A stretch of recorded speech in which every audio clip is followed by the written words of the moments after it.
ย่ามือพี่น้องใต้เฮาขาดตกกินผานย่าเปิ้นหิบยันกูไผ่กูป่าจึงหนังในเนี่ยกว่าคุกจะเลยขึ้นขอความมีคู่คือแสนเฮาขาดเตรียมรัดไว้มีคู่คือแสนเฮาขาดเตรียมรัดไว้ว่าคือหลาบ่ได้จึงเนี่ยจี้ถุงเงินเสียแลร่วมใส่ตีอันมีกุนวันคึกๆอ่อนๆอ่อนๆแลมีสาวเล่าๆในลูกหยาบหน้าแลสังว่าจี้ถุงเป้อซึกเครื่องกองกลางหมักมือจื้นยามเสียวแลร่วมใส่เนื้อยุ่มเนื้อคืนเนื้อน้ำแต่เจียวลูกไหลอันนั้นค่ะนะ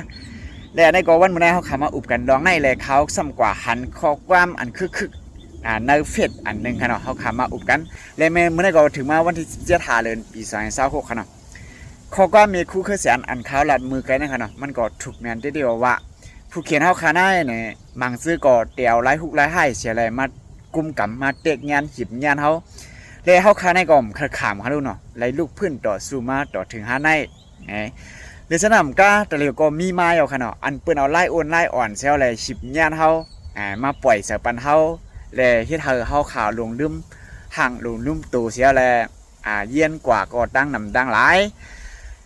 กำไรซ้ำในข่าวกว่าหันวิดีโอนั้นก็ลีกอันนึงดีเนอร์เพกอันนึงค่ะเนาะเตรียมรัดไว้จึงคือลาเนี่ยบ่ได้จึงเนี่ยมันมีมูซื้อก้อนนึงมูซื้อก็นั่นมันเอามีดในหมอกหนึ่งคืบในปักไว้อยู่ตีลอยน้ำแข็งตีหนึ่งเสียแลไว้เฮอมันออกหมอกหนึ่งเมือกในใกล้ปลายมีดนั่นค่ะเนาะมันใจจังเอาเลือดแมวเถื่อนฮื้อเลือดหมูเถื่อนจะได้ฮื้อเนี่ยแลเลือดผ้าหน่อยจะได้ฮื้อเนี่ยเลือดสัตว์ในถอกใส่ตีปลายมีดนั่นเฮ็ดเฮอเลือดนั่นกามใส่ตีปลายมีดซ้ำมีหมาเถื่อนตัวหนึ่งค่ะเนาะมาหันเสียวแลมันว่าโอ้มีเลือดกามลงกันแน่ๆเนี่ยมันก็เล่กินต่อถึงลิ้นมันพอขาดต่อถึงอันเป็นเลือดอันกามไว้นั่นพอเสี่ยงต่อถึงพอฮอดตีปลายมิดคมๆนั่นขนาดอันผายนั่นขนาดเนาะเพราะว่ามันฮู้ตัวมันว่าอ้อลิ้นก็ในขาดแล้วแน่ก็กลุ่มลืมหางลืมตู่เสียแลกลุ่มเล่กินตีเลือดกามนั่นอยู่ที่ผัวเจ้าก็ฮู้ตัวมาก็เลือดก็ออกน้ำและลิ้นก็ขาดมีเฮียงซุยเฮียงไปและร่วมตายกันนั้นกว่าดีนั้นกำเดียวและจังฮู้ตัวมันว่าเก่าหญ้าเหี่ยวเปิ้นเก่าหญ้าลอกเปิ้นเนี่ยเดี๋ยวสนำกาพี่น้องได้ก็ได้เสียวเขาจำเอาเฮ็ดด้วยค่ะก็ว่าคั่นน่ะปุ่มว่าหน้ายาวค่ะเลยลัดมาเขียดได้ค่ะเนาะเพราะว่าเฮาขาดต้มน้ำใหม่ๆเสียวแลเอาวึดปล่อยใส่ในหม้อเฮาขนาดเนี่ยมันตื้นอยู่มันตื้นเกี่ยวออกกำเดียวมันใหม่ค่ะดูนะสั่งว่าน้ำในกัดเสียวแล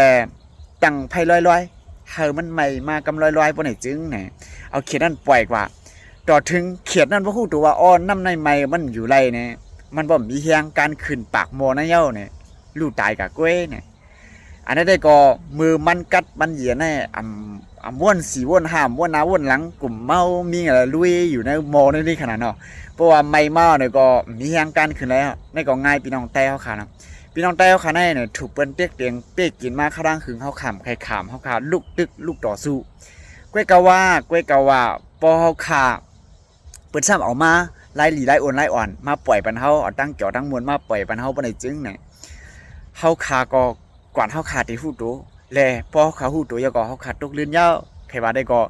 อันนี้มันเป็นอันลิโกเตๆว่านะครับเนาะพี่น้องได้ก็ได้เสียวเขาดูมีดังหันถึงจะหือยินวิดีโอของนายเยาเนี่ยก็ปันไว้ดังหันถึงสื่อเจ้าไว้ดังแต่วิดีโอของในอะไรกันเนาะมาสุ่มตั้งหมดดังเสียงค้า